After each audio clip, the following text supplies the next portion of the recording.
I'm Chad. I'm Dad. No, wait a minute, I'm supposed to be Dad first. Oh yeah, you're Dad. I'm Dad. I'm Chad, and this is our channel. Hey guys, welcome back to the channel.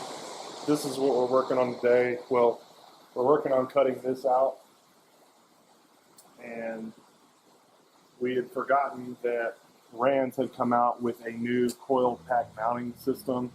So before there were 2 coil packs back here and 2 up here. We had half of the kit. We didn't have the mount, the mounting blocks. So they scrapped that idea. So we had built it with the old mounting blocks in mind, followed the instructions, and they said, oh, no, just kidding. We're sending the new mounting block, and everything changed up here. So we had to rearrange all the front baffling, and that's what we're doing now. We have to move all this forward, and what you do is this new guy that comes in the kit, you go ahead and mount it here, and that kind of gives you an idea. And I cheated. I went to Oshkosh and took a bunch of pictures to see how they had it done. One thing that I don't like about this, I guess this is okay. I've heard these cold packs get hot and burn out. So some people have mounted them on the firewall, get them out of the engine compartment. One thing, if these guys start burning out, that's something that we can look at in the future. It'd be real simple to move these on the firewall. All we would need would be longer spark plug wires and a way to mount it up here. The wires that come off of the ECUs would be longer than what we would need to mount somewhere over here. We could mount them on one of these engine mount tubing somewhere. And then all we would need, like I said, would be longer spark plug wires, probably a couple $100, $150 for spark plug wires. You can actually buy the MSD wires from Summit and cut them yourself and crimp the ends on yourself. So probably not more than $100. So we'll see how that goes. If these guys fail, we'll move them. But for right now, we're gonna put them where Rand's designed to put them. I don't know if I told you guys this before, but these fuel lines, these are fuel injector lines. These guys are going to have to be bent because they actually hit or are there's interference with this mount and these fuel injector lines. So just be careful when you bend these guys. You don't want to kink them anywhere because they're very pliable, or you got to remember this is tubing. But again, you want to get them away from any of this mount because you don't want them rubbing, because then you'll have fuel leaking everywhere, and we might want to bend this guy just a little bit more, give it some clearance here. Something you probably want to check often is make sure none of these fuel lines are touching anything, because that will cause fuel to go all over the motor and cause a fire. So I may put some kind of a rubber around this, just around these fuel lines. Maybe take a piece of fuel line, wrap it around, zip tie it. That way this guy, even if it did touch, it wouldn't hurt anything. Can you talk about your new zip ties? Oh yeah, I got some grip ties.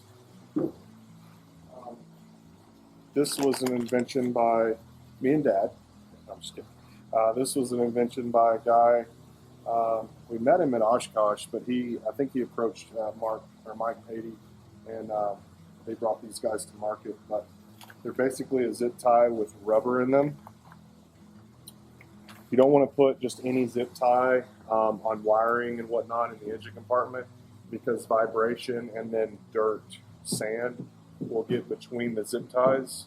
What are you doing? What's Dad doing? And chafe the wiring and cause a malfunction or worst case a fire. So we bought these guys. I noticed Rand started using these, so we bought a few packages of these, big and small. And another cool thing about these is like, oh no, I used it, it's done. No, there's a release, which all zip ties have a release. If you have a little pick or screwdriver, you can release it, but these actually have they over exaggerated the release tab to where you can grab it and release it. So it's pretty neat. You can put these guys on. Oh no, I gotta cut it, it's useless. No, And these are pretty expensive. I think these are about $15 for a pack of 40. Not too expensive, but more than a regular zip tie. But I think it's worth it for what you get.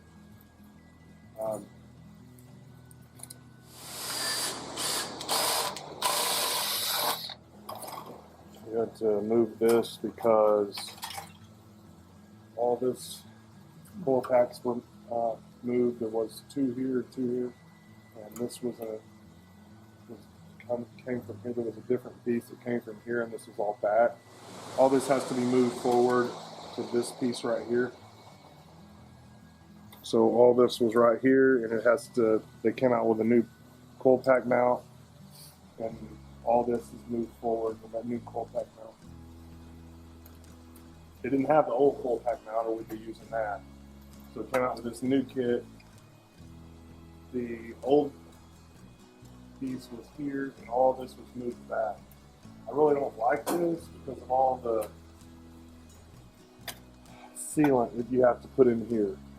The old way it was pushed further back, and there was less of a gap here.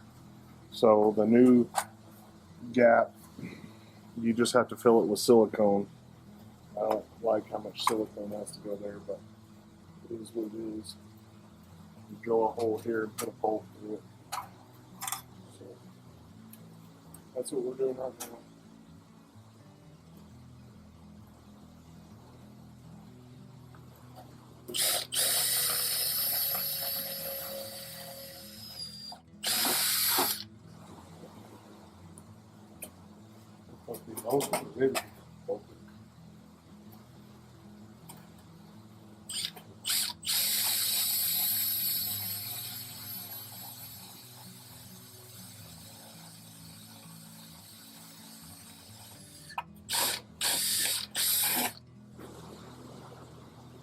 Okay.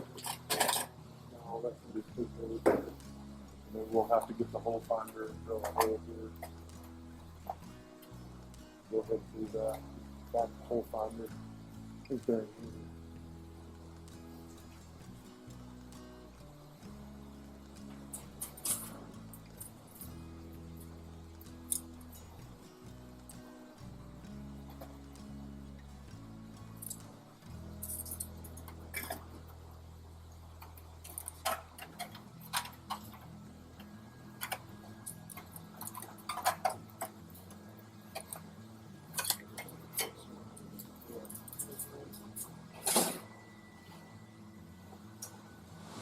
Okay, so I'll get this here, get it lined up, and I need you to get that side lined up like that. Get it like that right there.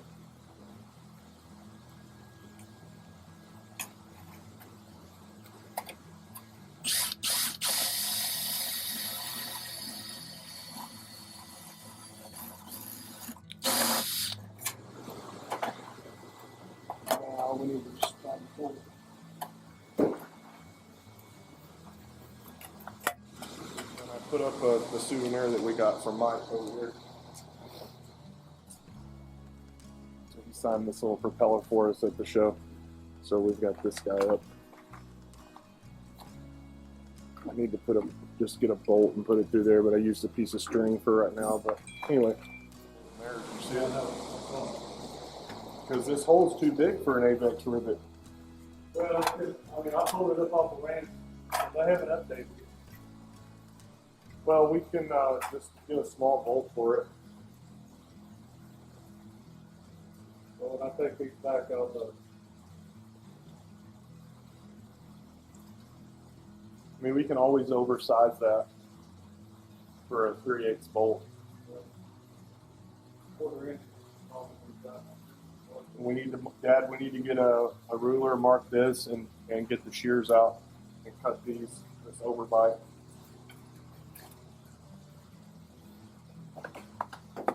What did you tell me I need to talk about? Oh, yeah, so right after,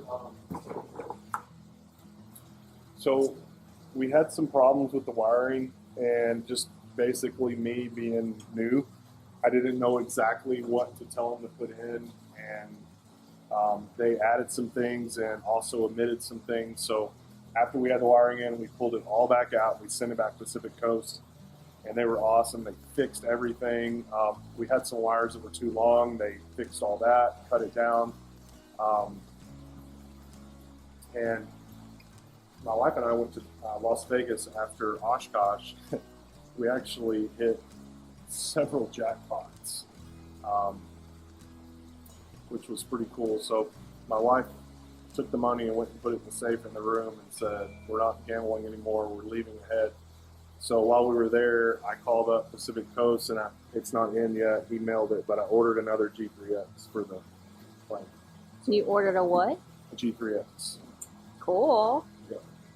So now we will have two. We were going to put an iPad in, but since we won money in Vegas, 3 jackpots, and they put that in. My wife winning, or my wife running over after I won, and claiming that she won. Whatever.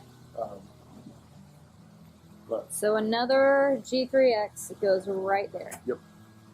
So instead of an iPad, I went ahead and ordered that for the plane and stopped gambling. So.